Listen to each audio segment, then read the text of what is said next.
اسلام آباد high court نے احتساب عدالت کو سابق وزیر اعظم عمران خان اور ان کی اہلیہ بشریٰ بی بی کے خلاف 190 ملین پاؤنڈ سے متعلق ریفرنس پر حتمی فیصلہ سنانے سے روک دیا ہے۔ تاہم اسلام آباد ہائی کورٹ نے احتساب عدالت کو اس مقدمے کی کارروائی جاری رکھنے کا حکم دیا ہے۔ عدالت نے یہ حکم سابق وزیر اعظم عمران خان کی جانب سے قومی احتساب بیورو کے ایگزیکٹو بورڈ کی جانب سے اپریل 2020 میں اس ریفرنس کو بند کرنے کی سمری فراہم کرنے کی درخواست پر دیا ہے۔ پیر کو جسٹس میاں گل حسن اورنگ زیب کی سربراہی میں اسلام آباد ہائی کورٹ کے 2 رکنی بینچ نے عمران خان کی درخواست پر سماعت کی۔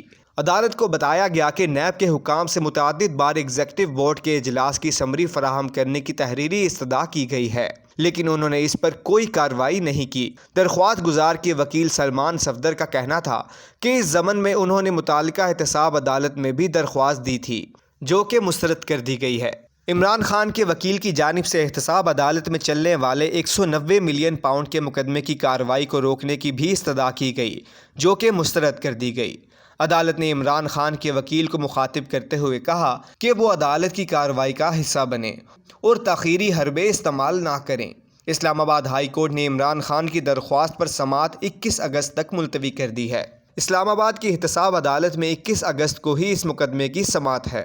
احتساب عدالت میں اس مقدمے پر پروسیکیوشن کی جانب سے 35 گواہان پیش کیے گئے ہیں، جن میں سابق وفاقی وزیر دفاع پرویز خٹک اور سابق وفاقی وزیر زبیدہ جلال بھی شامل تھیں۔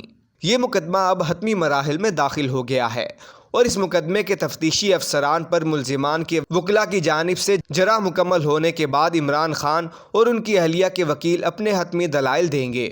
نجی ہاؤسنگ سوسائٹی کا مالک ملک ریاض کے علاوہ احتساب عدالت نے سابق وزیر اعظم کے مشیر شہزاد اکبر اور دیگر کو بھی اس مقدمے میں اشتہاری قرار دیا ہے۔